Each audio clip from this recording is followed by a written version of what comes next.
আচ্ছা একটু বলেন তো মানে আপনারা কি তুফান দেখতে এসেছেন? দেখে ফেলেছি, দেখতে আসেনি, ছবি শেষ দেখেছি। আচ্ছা বলছিলেন যে মানে গার্লফ্রেন্ডকে নিয়ে কি লুকিয়ে দেখতে এলেন নাকি? হ্যাঁ, লুকিয়ে দেখে তো এসেছিলাম, মানে বান্ধবীর বাসার কথা বলে সিনেপ্লেক্সে ছবি দেখতে আসছে। এখন মিডিয়ার সব ভাইরা তো দেখেই ফেললেন যে গার্লফ্রেন্ড আসছে, আর বাবা মা হয়তো দেখে ফেলবে, জানি অনলাইন যোগ, ফেসবুকের যোগ। আর দেখুক, আজকের পর তো হয়তো জেনে যাবে যে ওনার মেয়ের সাথে আমার রিলেশন।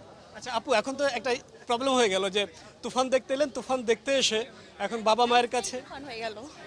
এখন আপনি এই যে বাবা মায়ের কাছে ধরা খাওয়ার বিষয়টা আমরা যদি খুব সহজ ভাষায় বলি আমি তাহলে এখন চাই কি হবে? যে লুকিয়ে লুকিয়ে প্রেম করাচ্ছে, ও আসলে কথা বলতে চাচ্ছে না কেন, ও খুব ভয় পাচ্ছে।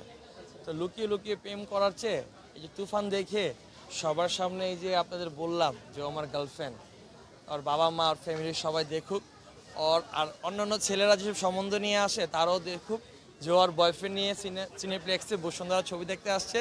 কোনো ভাইয়েরা ওকে নিয়ে আর সম্বন্ধ দেখতে যাবেন না। ওর সম্বন্ধ দেখার আগে ওর বুঝে নেবেন ওর বয়ফ্রেন্ড আছে, এবং বয়ফ্রেন্ডের সাথে যে দ্বিতীয় দিন তুফান ছবি দেখতে আসছে। আচ্ছা তাহলে তুফান দেখতে এসে এই কাজটা হলো, আমরা গণমাধ্যমের সামনে পড়লে তাহলে তুফানকে একটা ধন্যবাদ দেবেন? হ্যাঁ, তুফানকে একটা ধন্যবাদ দিব। ওই রাফি ভাইয়ার ছবি আসলে তুফান, তো ওনার ছবি আমি প্রায় দেখি, ওনার ছবিগুলো ভালো লাগে, গল্পটা সুন্দর। তো ওই তুফানের উছিলেই তো আজকে আমাদের আসলে সবাই দেখে ফেললেন, এবং অনেকে ভিডিও করছেন, ছবি তুলছেন। এই তাহলে কি এটা বলতে পারি যে তুফানের উছিলায় আপনাদের প্রেমটা টিকে যাচ্ছে?